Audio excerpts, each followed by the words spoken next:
So welcome everyone for our 58th session, and look at the date, 02/02/2022. Wow, right. And it doesn't matter whether you're in India, whether you're in US, it is still 02/02. If it was February 1st, it would have been 02/01 in US, and in India it would have been 01/02. So, but today is universal time. So Oh, okay. That's what you're told. yeah, so we'll get started. Om.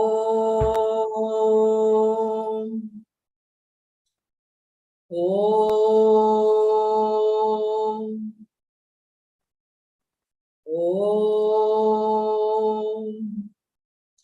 Om Sahana Bhavatu Sahanau Bhunaktu Sahaviryam Karavavahai Tejasvinavadhitamastu ma Vidvishavahai. Om Shanti Shanti Shanti. Om Parthaya Pratibodhitam Bhagavata Narayanena Swayam Vyasena Kratitam Purana Munina Madhye Mahabharatam Advaitam Vritavarshinim Bhagavatim Ashtadashadhyayinim Ambadvam Anusandathami Bhagavad Gita Bhavatveshini Namostu te Vyasa Vishala Buddhe Pulla Ravindayata Patra Netra Yena Tvaya Bharata Taila Purnaha Prajvalito Jnanamayah Pradipaha Prapanna Parijataya Totra Vetraikapanaye Jnanamudraya Krishnaya Geetam Vridatuhe Namaha Sarvadharman Parityajya Mamekam Sharanam Vraja Aham Tva Sarva Papebhyaha Mokshayishyami Ma Shuchaha. So we are now on the 4th chapter of Bhagavad Gita, and this is Chaturthodhyayaha. It's also called as Jnana Karma Sannyasa Yoga. So this word Jnana Karma Sannyasa Yoga, you can look at it in two ways. One is Jnana Yoga, and the other one is Karma Sannyasa Yoga. So these are two things which you are seeing in this chapter. And what we are seeing in this chapter also is the glory of Jnanam, and which is actually the glory of knowledge. And we are seeing the glory of the renunciation of action, which is Karma Sannyasa. So those two things we are seeing here. But this renunciation of action or giving up of the action cannot really happen just like that.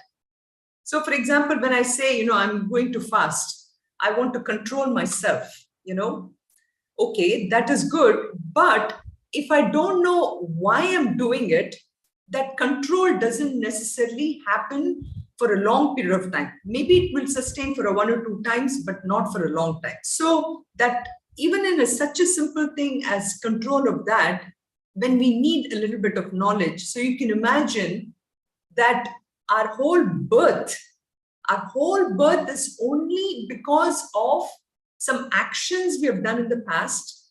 And in this life, we are continuing to do those actions, but we need the knowledge in order to understand how these actions can be dedicated to God. That aspect of the knowledge needed as to how I can reduce the amount of desires which lead to actions, and how that can be divinized, and the divinity of basically dedicating to a higher ideal, which is Ishvara, is that aspect we are entering into in this chapter. In third chapter, we learned about, action, renunciation of action. But here, that knowledge aspect of basically divinizing the desire, making it applicable that any action I do Ishwararpitam. So who is that Ishvara? That aspect is what is we are trying to learn here. So basically giving up our doership of action and surrendering that action. So today I'm so glad Amlan is here, because Amlan, when last time I said, is there somebody who can take this aspect of Brahman Ishvara? So he immediately, within half an hour, I think, he just sent me a PowerPoint with all the concepts. So what I'm showing is Amlan's creation, but I have just, made it jazzy.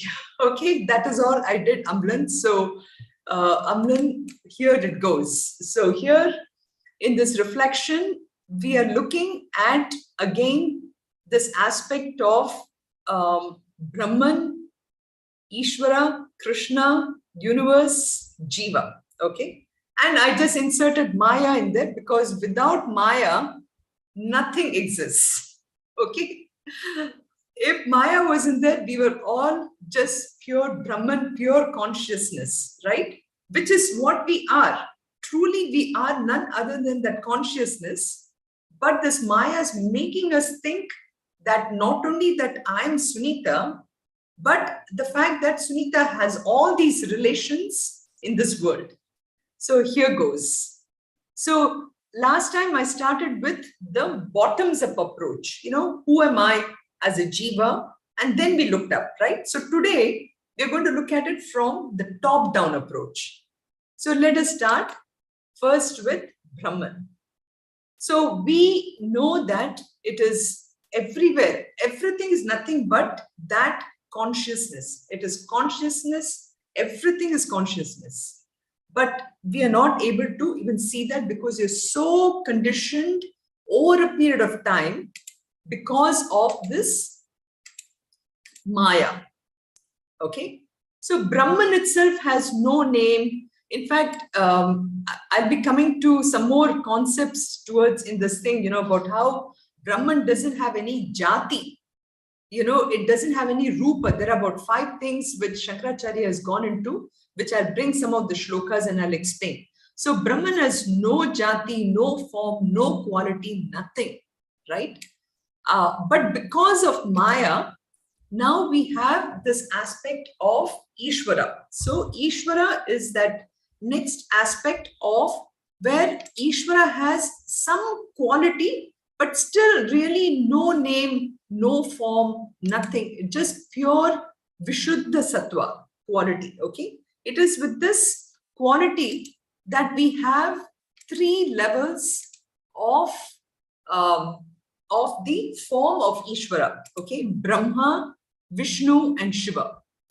Of course, in our mythology, Puranas, we have seen Brahma being depicted with the 4 heads, Vishnu sitting on Adisesha Adisesha, we have all those representation, and Shiva as, sitting in that meditative pose.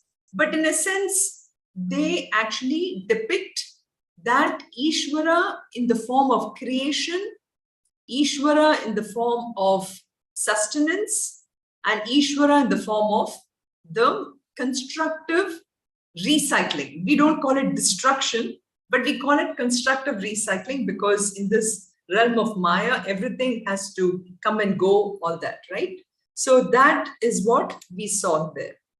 And then we have Ishvara being manifested at the next level as we have, and this is again exactly how Amlan had put the gods. I just changed 1 or 2 as maybe Durga, as Rama, as Ganesha, as Krishna, as even Kali Mata, and of course you can put any number of gods in this thing, but we just took representations at different levels.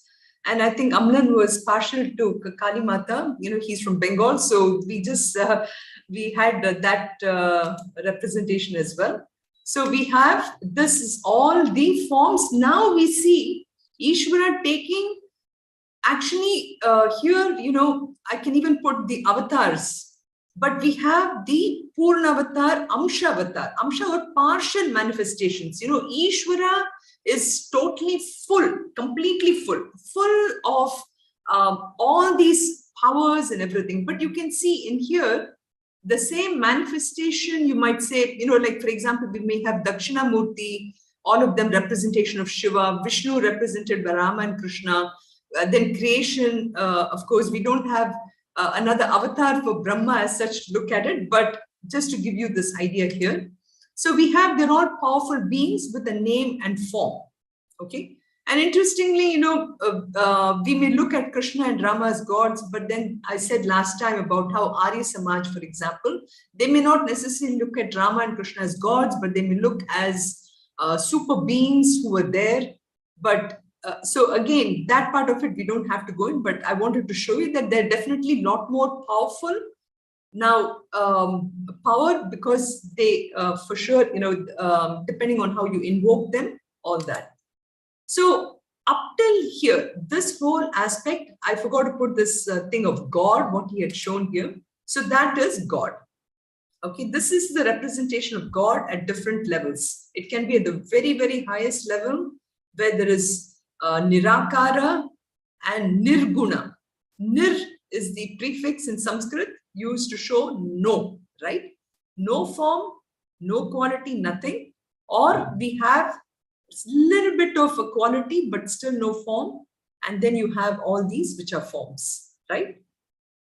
Now, in this case, there is, of course, we can talk about dependence and independence. Brahman is completely independent, totally independent. And here we have little amount of dependence. Everything is dependent because this whole concept comes under the aspect of Maya. Now, how is the relation between Maya, Brahman, and us? So we have, this is where we're looking at it in two ways. One is the macroscopic, the complete picture. So Brahman with this Maya makes up the entire universe, not just Earth, Moon, Sun, everything which we can see, but all the galaxies, not only the Milky Way which is here, but everything that can be constituted, that whole thing is in a macroscopic level, shows the world or the universe. And then we have Jiva, or us, again, this is Amlan's representation, Jiva or us, meaning all of us, all the human beings is what we're looking at. But the world and universe includes all animals, plants, mosquitoes, reptiles, all this, which you can see here. So that is Jiva in the microscopic level, individual level. Like I said last time, the brick versus the wall example, right? So here, ultimately, I like the way, Amran also put this point here, which is we are actually, all of us, if we can only look at it, is only an illusion. Like, we are just looking at our own reflection and thinking that that is who we are. But in reality, we are that absolute Brahman. And because I think that I am this person, I'm this person, I limit myself to how much I can think about myself, right? So for example, if I think, I'm capable of only walking 2 miles or whatever, I think that that is who I am. And immediately that age sets in. So in this regard, think about all the things that I think about myself. That is a limitation I place on myself as a jiva, right? So here I put in a few more things because last time I made one small mistake here, and when I explained who is a jiva. So jiva is made of 5 factors. One is the physical body, which is Stula Sharira. Second one is the subtle body or the Sukshma Sharira. Third one is the Vasana Sharira or the Karana Sharira. Really what is it that makes me, correct? So that is the Karana Sharira. The fourth one, we have seen this as in Drigdrisha Vivek. In Drigdrisha Vivek, we have talked about this, is the reflecting consciousness, Chidabhasa. That is also part of the Jiva, and ultimately, of course, Brahman itself, consciousness. So this is the 5 factors that makes Jiva us. And when we depart from one body to another, this whole except for the gross body, the Sukshma Karana Chidabhasa, the whole thing package leaves the body and goes from one body to another. So this is the whole picture. Any thoughts? Any questions? How do you like it? Any feedback for Amlan? No, I am just trying to understand for Ishvara, Brahma, Vishnu, Shiva, and it says no form. Am I right? So here, that is why I said you can focus more on what the roles are, the creation, sustenance, and destruction. So do they have a form in this one? Not really. They don't have, because they are in this level of Ishvara, correct? But then, for us, when we are at the level of understanding, for us, sometimes without a form, we cannot hold on to anything, right? So that is why from the time when we are young, in Amar Chitra Katha or anything, they have brought up all these forms to represent this. And of course, when we go to Srimad Bhagavatam, all those things you can see why they are depicted in those 4 heads, all that. There is a lot of significance to it, of course. But I'm looking at it at the level of Ishvara in the form of energy of creation, destruction, and this. Okay. Okay. Good. Anything else? Does it, Amlan, anything more you want to say here? No, this is very nice. You shown one after another. I put everything together, right? And you did that one after another. I think it explained better. Yeah, and this 5 factor is very good. It also shows that what are the things that there in the jiva, and when they change the body, then only the one leaves and other things moves, right? That's nice. Yes. We can expand even more. I was thinking of some more things, but I didn't want to crowd this more than what is there in this, so I limited it at that point. Could you explain a little bit about Chidabhasa? Well, Chidabhasa, so if you remember in Drigdrisha Vivek, how consciousness is reflected in Antakarana. But I don't know whether in the mind intellect. So we have the mind intellect equipment, correct? That is the most sattvic aspect of the subtle element. So we are all made of the 5 elements, correct? The 5 elements of the earth, the earth, air, wind, etc. The gross body is made of the gross elements, gross part of it. But the mind and intellect and everything is made of the subtle element. Okay? And they're made of sattvic, the sattvic aspect of it. And in there you have the consciousness is reflected there. And because of that, it gives life, it gives, you can call life, but although we say life is more of the pranas, but it gives the consciency, the sentiency to the whole body. So that is Chidabhasa. Chidabhasa is the reflection of consciousness in the Antakarana of the of every individual being. Okay. Thank you for asking the question. Thank you. Well explained. One example I remember about this Chidabhasa is like we have a mirror and the sunlight is falling, and as long as the mirror exists, there will be a reflection. So similarly, Antakaran or the mind is like the mirror. If mirror is not there, then there's no reflection. It's pure consciousness. So similarly, sunlight is falling on the mirror and it's reflecting. That reflection is basically the Chidabhasa. Similarly, consciousness is reflecting on the mind, and that reflection is basically Chidavasa. Okay. Very good. Very nice.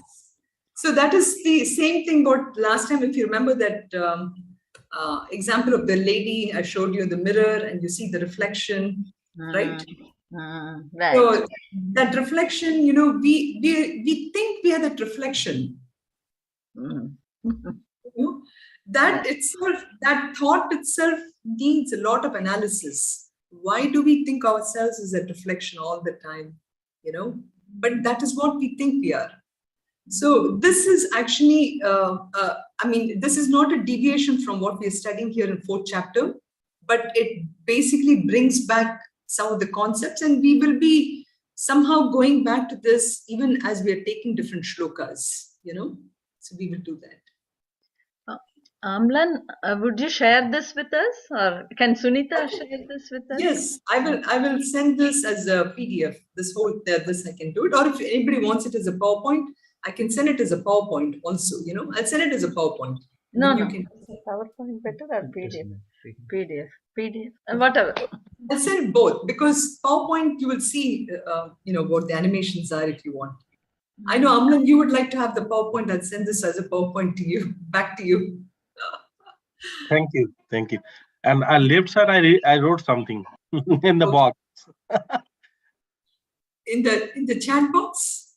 On the left side. No, the side. The side. I see. Left. Sorry. Yes. Everything else exists depending. Everything else other than Brahman exists depending on Brahman. They don't have independent existence without Brahman. Yeah. Everything exists. That's I mentioned earlier about how everything exists in Maya, you know. So the Maya concept brings about this kind of dependence.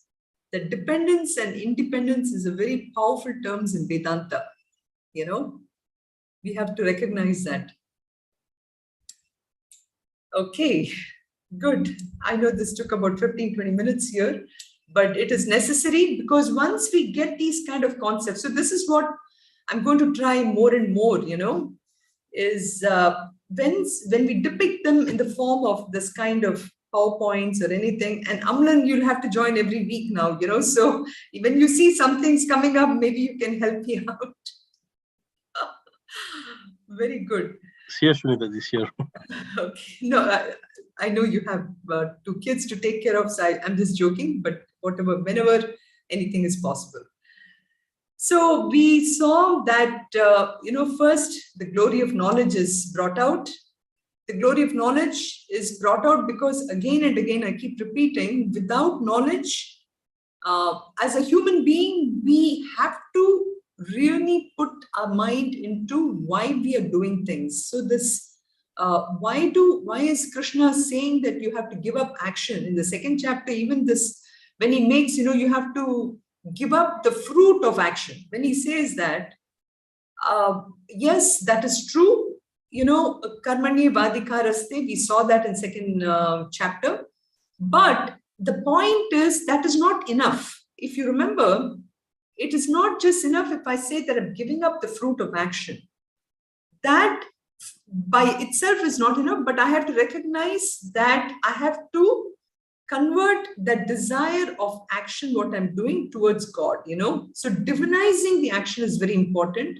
So when I say divinizing the action, who is that divinity? Why should I even care? You know, that is the question. So this 4th chapter really talks about who is God, which we saw depicted there. But more importantly is, I mean, who is that really, that entity? Who is that divine entity? Why should I really give, entrust everything to him? You know, those aspects also comes really very beautifully as to why should I really realize God? What is enlightenment? What is renunciation? These things very powerfully comes out here.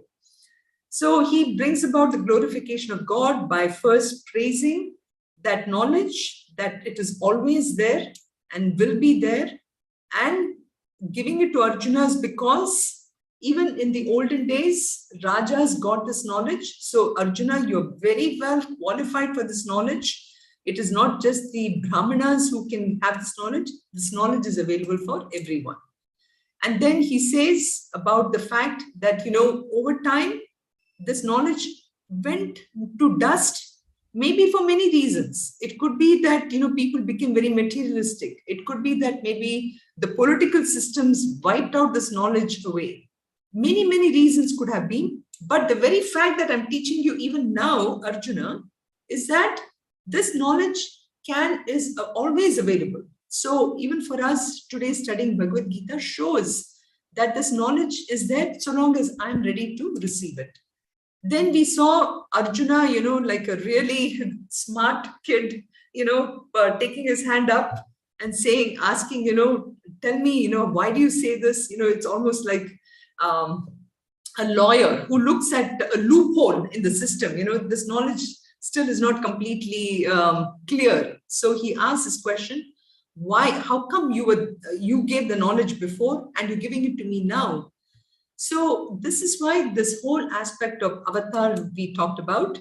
And Arjuna asked that question, how is it that you were there before, now you're here?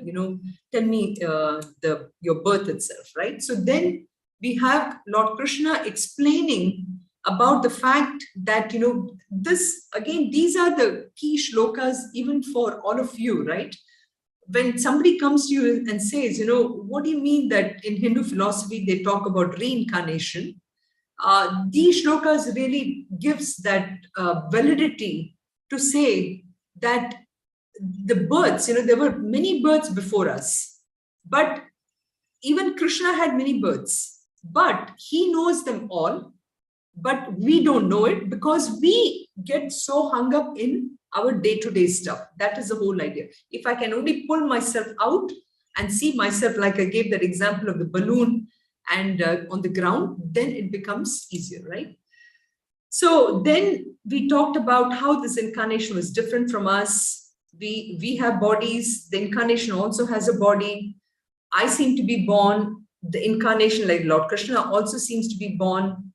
And Rama, for example, and I'm going through a lot of challenges. Rama also went through challenges. So what is the big difference, right? Again, the difference is that Rama and Krishna, they know their avatars. They know who they are. They know also that they have come down not because of their actions. Unlike us, we have come here because of our actions. Also, Rama and Krishna came out of full freedom. They didn't have to come, but they came here because of certain reasons, which will come in the shlokas today, which we look at 7 and 8. But in our case, we were really literally pushed. We had no choice at all. We just had to come. We never really had a chance. For example, before coming here, it's like, when you apply for a job, in the application you write what is your name, what are your skill set, and this is how much salary I want. This is, this is the kind of parents I want.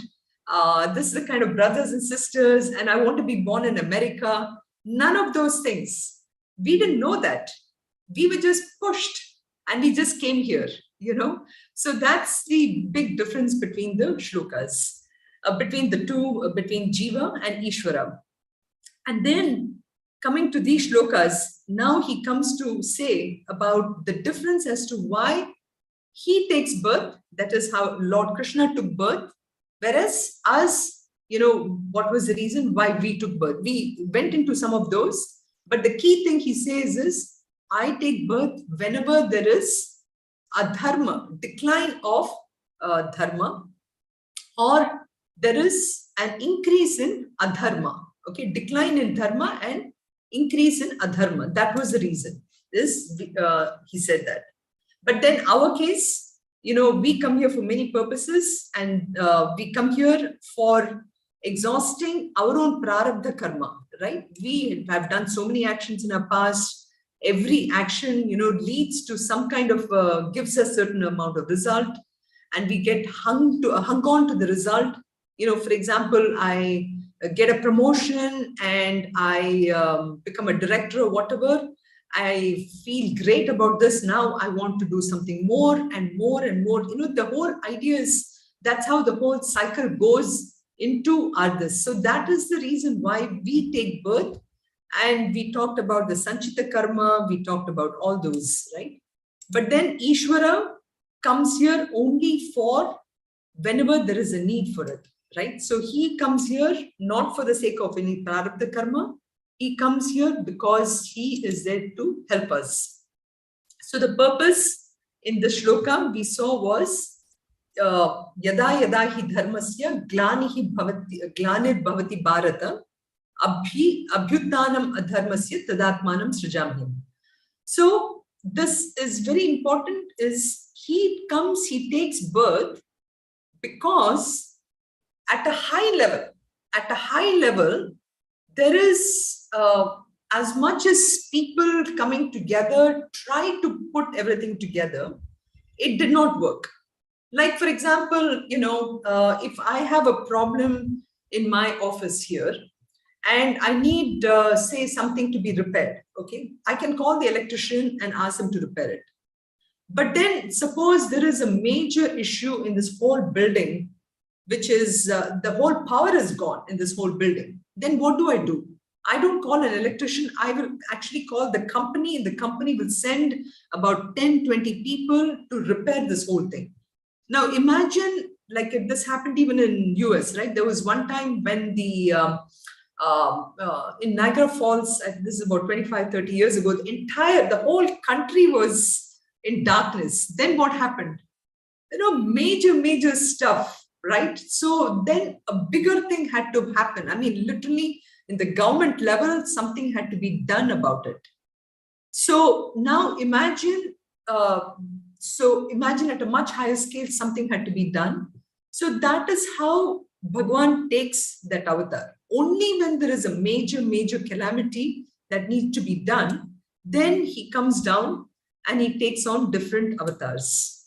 So that is what we said. So yada yada hi dharmasya, whenever there's this decline of here dharma. Now we talked about last time as to what dharma is, right? So dharma is, when we talked about, we said it is really the essence of values. Now we see that even in our relationships, right? Whenever there's any decrease in, or when there's a difference in value systems, even let's take a simple relationship as a marriage, right? Now, when there is a difference in the value systems, or when there's a decrease in that or whatever, it leads to kind of a marriage breaking up. This happens in not just marriages, it happens even at work or whatever. If an employee is not following certain rules, which the company is doing, he gets fired, right? So that happens. So this is the case that in anything and everything, ultimately it is the value system that really leads to a change which happens. So just one, just a small joke here. There were two partners, and one was, in his deathbed, and so he calls his other friend and he says, I really want to call you. He calls his partner and he says, I really want to clear my conscience, and I want to tell you, I cheated you of $10 million. Okay. So the other person said, you're dying. Maybe I should also confess. You say that you cheated me of $10 million, but I'm sorry, but I have to tell you that I gave you the poison because of which you're dying today. So please forgive me. So, this is ultimately, you see how it's the value system that we hold each other in esteem, the love, the respect. When that is not there, there is a decline of this dharma, right? So just another joke, was about this too, again, business. I want to keep it clean. Let's keep it to business. Let's not keep it to marriages and all that, right? There were two business, they were having lunch together. So one man said, I forgot to lock that safe. So the other person said, but why are you worried? We both are here. You don't have to be worried that you didn't lock the safe, So you see how this, sorry, there's a huge cockroach here, so I have to make sure. But anyway, so wherever there is no love or confidence or loyalty, there will be always an adharma. So this itself shows how important for us is to keep our word and, in anything and everything we do, right? So that is the adharma. So that aspect of dharma is what, at a very, very high level, if you magnify it, and which is what we saw in Mahabharata war, right? How much the Pandavas tried to do to amend things, nothing happened. And that's why Krishna had to come. So dharma is something that leads to both material prosperity, as we give these examples, but also it is that same dharma because of the values that lead to a spiritual unfoldment within us. That same values, like we said last time about how, the three main qualities, brahmacharya, ahimsa, and satyam. But if you look at all the values, everything can come in these three things: brahmacharya, ahimsa, satyam. In self-unfoldment, there's this beautiful chapter on these three pillars, which, by just following these three things, we can uphold this dharma. And whenever there is a decline of adharma, it is only because of that. So at individual level, we see this aspect. So now at universe level also, it is the same thing. When these three things are not followed at that high level, it leads to chaos only. Okay, it is no longer a cosmos, it is a chaos. And that is how you can really relate at the individual level of dharma and at the highest level.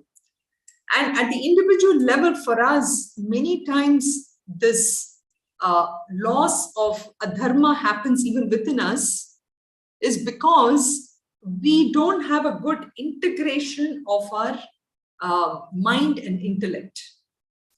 Our mind wants to do something, our intellect is saying something else. No, our intellect is saying something that you have to do, but our mind will go on its own way. Correct? So that is at the individual level. But at the high level too, ultimately, it is that same, it is the composite of total minds versus a composite of total intellect. At the cosmos level, we actually have a very intelligent system. The intelligent, we see that happening, right? And in nature, for example, you can hear me, right? There's no break or anything. Okay, good. Thank you. So even at the cosmos level, actually everything is happening the way it is supposed to happen. There is no difference at all. There's nothing. It is we as human beings actually who create this chaos.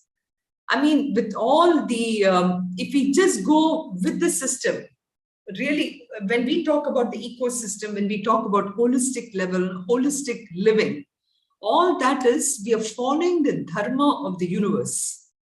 We are following the aspect as a human being in Swami Tejomananda has this beautiful chapter of dharma and vision of Gita, He says beautifully about how human beings are the roof of the creation. We actually know how to really go with the system and even go above it.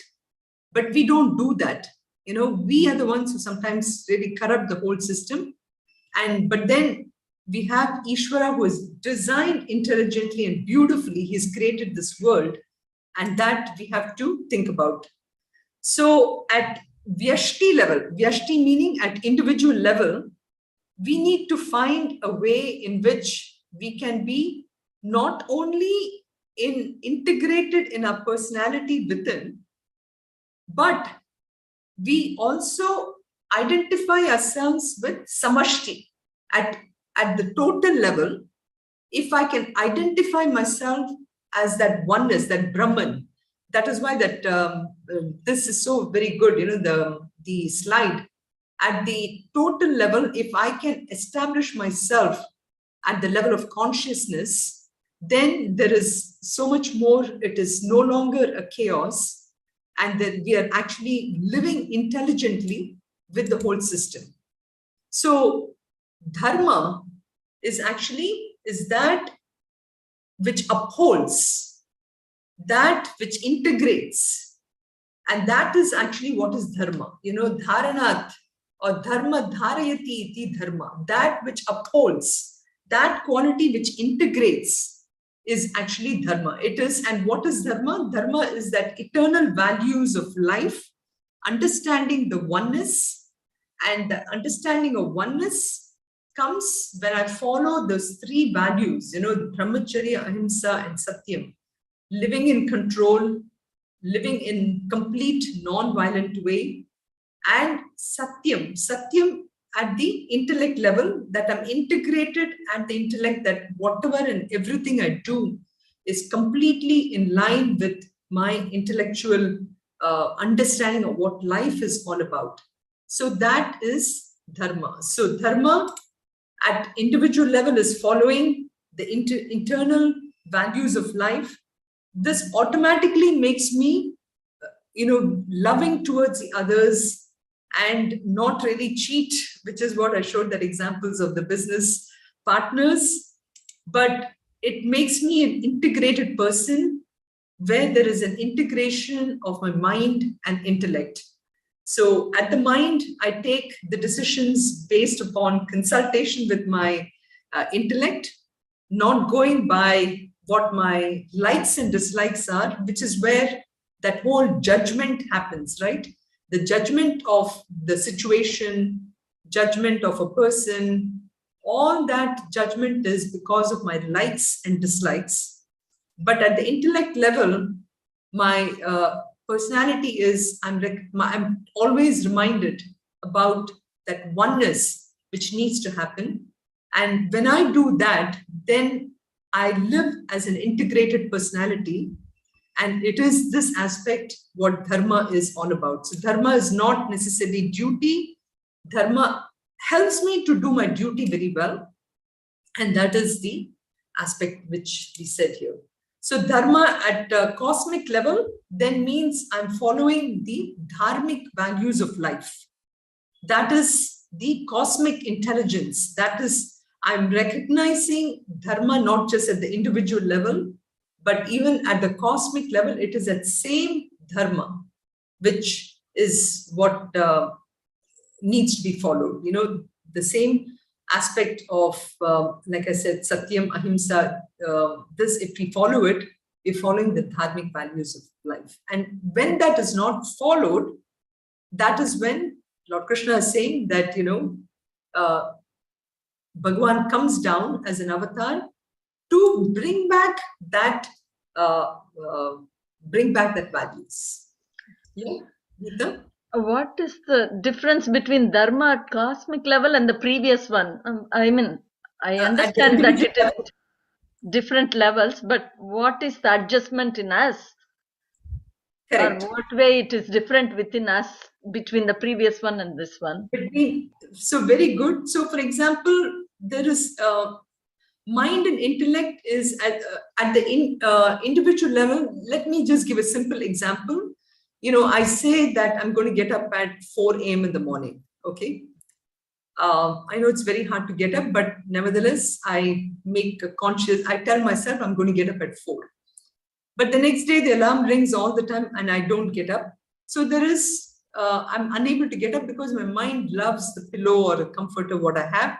So there is no integration at the mind and intellect level at the individual level. Correct. Okay. Now let's look at it at the next level. Is I say that, I should keep my, again, I'm going to use this as an Indian example because that's what I see here. I say that, I have to keep my house clean. Okay, good. I keep my house clean, but I throw my rubbish outside the house. Okay, so I may be following internally something, but I'm not following as far as my neighbors. Next thing I say that, so now take it at the next level, at the community level, at the country level, at the total level, So that is what we mean by integration of mind and intellect at individual level and at the cosmic level. Good. Thank you. Thank you. Okay.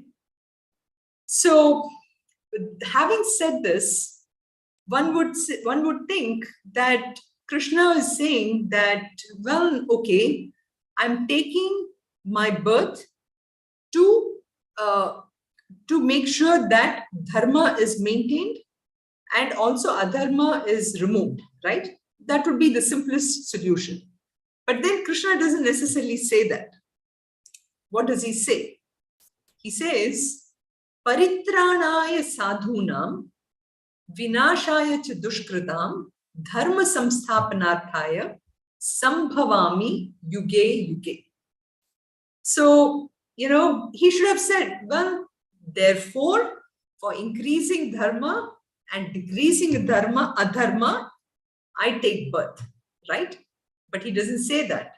He says that I'm here to protect the good people and I'm here to destruct, for the destruction of the wicked. I've come here to establish this one. So we talked about so far about, dharma is the values. So now these values, how can you really, how can I say that I came here to protect these values? It's not as if, you have ahimsa, satyam and brahmacharya walking around and I'm going to keep protecting them, correct? I cannot do that. Protect those people who actually exhibit these values, correct? That is why he says, I'm here to protect those sadhus, okay? So sadhus, meaning that, okay, so does that mean that here, sadhus are only those people who are in orange clothes and everything? Well, so let us see who is really that sadhu. So if I were to ask you who is a sadhu, what would you say? Who follows dharmic values. Who follows dharmic values. Good. Anything else comes to your mind? Swami Chinmayananda, Ramakrishna, Vivekananda, they are our sadhus. They are the people, living, breathing people who showed us that we can follow these through their own actions. It was not something they lived. Swami Chinmayananda, he lived with us, communicated with us, lived in this world, interacted with his whole world. And in spite of that, he was also teaching us that through his own life that, hey, you can, it's happened. There are ways to improve your own life. Don't let the past dictate you. You can change your future. Don't just say that, he was a freedom fighter. He was a writer. He was a journalist. And then he was a, guru. He has been so many changes in life. So it's like they are, for Krishna and Rama, it's at a very higher level. We might connect with them, we might not connect with them, but someone who has been with us, it is easier to connect with them than it is sometimes it gets lost. And, it's like we don't, because of the lack of better word, the generation gap, those days were different, these days are different. So we would like to take an example, a person, living, breathing person who lived with who us. embodies those values. Exactly. So then when we think about sadhu, right, immediately this is what comes to our mind. This is just a picture from the Google. So this is how we look at a sadhu. Now, sadhu is basically, this is a very beautiful shloka on really who is a sadhu. And it is upakarishu yaha sadhu, sadhutve tasya ko gunaha, apakarishu yaha sadhu, sa sadhu sad abhi ruchyate.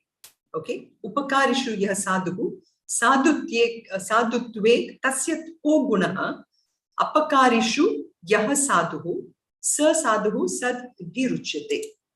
So what does that mean? We talked about a sadhu is a person who lives the dharmic values, okay, who lives the righteous values. So here, a sadhu is a person, at a very high level, one who is good when being helped or favored. What is so great?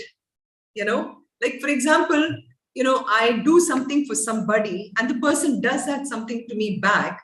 What is so great about it, right? But a sadhu at the highest level is when being wronged, one who still remains kind and helpful, he is said to be the good one by the learned people. So such a person who is so good, I mean, goodness at the highest level. And when Suvarna gave this example of Swami Chinmayananda, you could see that, Swami Chinmayananda gave up everything to take up this, to become a sadhu and to preach the Bhagavad Gita to all the masses. But in the beginning, when he did that, what happened?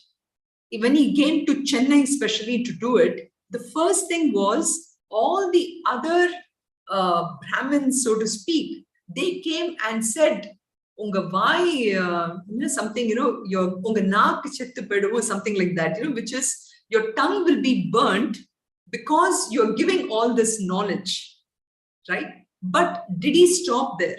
He didn't. He actually went still ahead and really spoke about Bhagavad Gita because he wanted the message to reach, and it is because of him that we are able to get this knowledge today. So imagine if he had stopped, right? So that is a sadhutva. In Panchadasi, Swami Tejomananda gives this beautiful example of a sadhu. He talks about how once somebody was walking by on the beach and he sees this person in orange clothes. He's patiently taking one, what do you call that? The creature in the sea. What is in the, the one which bites you and everything.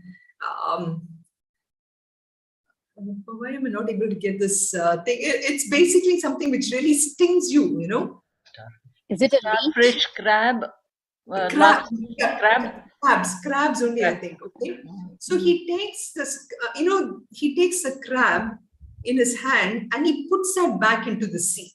These crabs are washed to the beach, and whenever he gets this crab, the crab actually stings him. Okay, but he then puts it back into the sea. So this person is asking this Mahatma, this crab is stinging you so much. Why do you even do this? So, the beautiful answer that was given was, it is the nature of the crab to sting. Okay.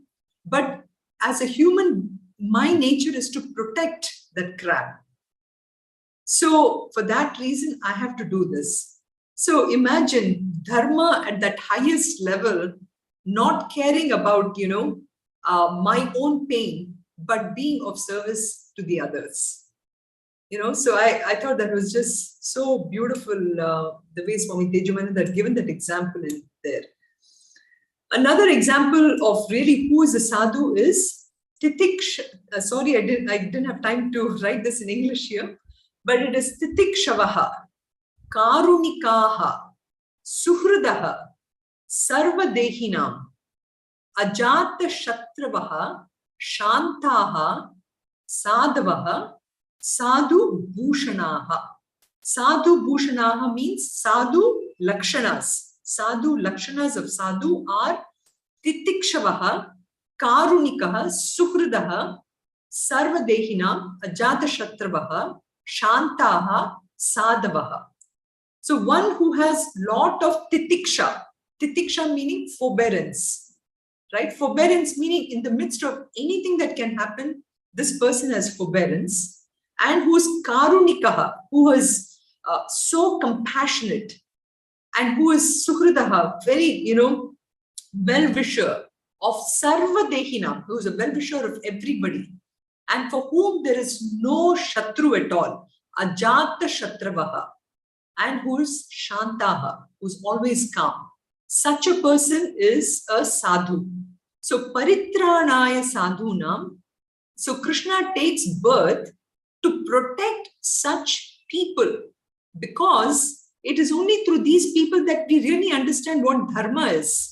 So how do I protect dharma? I protect all these sadhu people, because they are the protectors of dharma. So you would have seen this quote, which is dharmo rakshati rakshita, right? Very, very famous, very popular phrase from Manu Smriti, and it comes in Mahabharata quite a bit also. And loosely, it just says that those who protect the law is protected by the law, correct? So this is the how it is said. But the full translation is dharma eva hato hanti dharmo rakshati rakshitaha tasma dharma na tyajami mano dharmo hato avadit. So dharma only destroys those who destroy it. Dharma also protects those who protect it.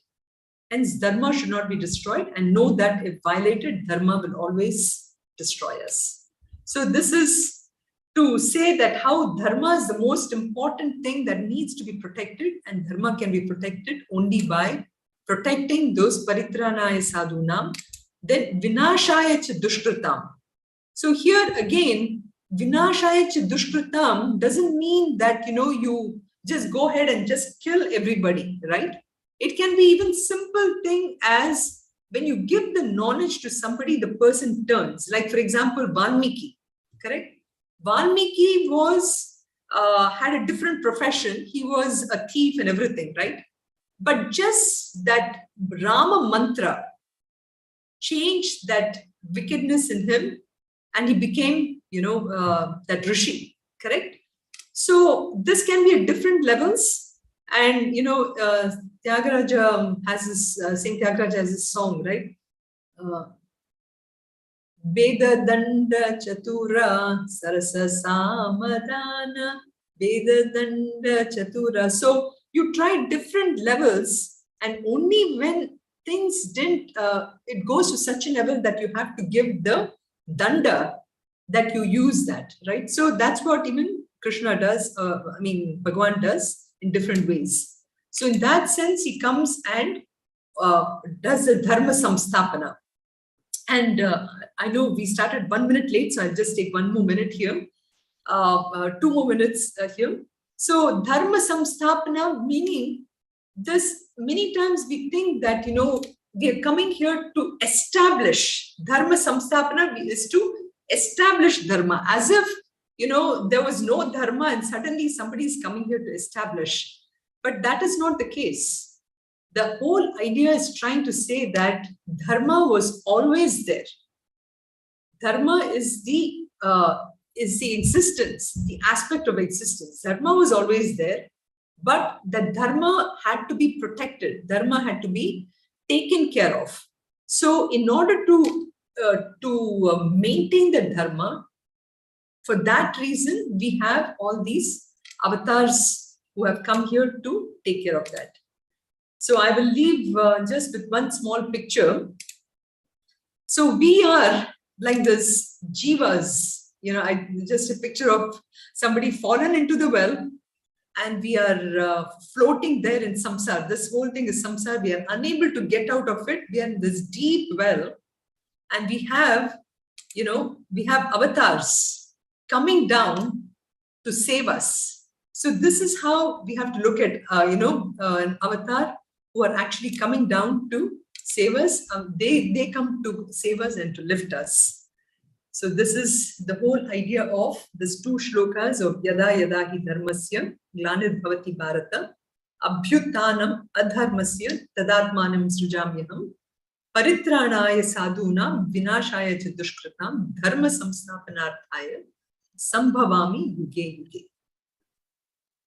So with that, we will finish. Our next session will be next week. Sarve bhavantu sukhinah, sarve santu niramayaha, sarve bhadrani pashyantu, ma kaschid dukkha bhag bhavet. Om Shanti Shanti Shanti. Om Purnamadav Purnamidam Purnat Purnamudachyate Purnasya Purnamadaya Purnameva Vashishyate. Om Shanti Shanti Shanti. Harihi Om Shri Gurubhyo Namaha. Harihi Om. Let me stop the live stream.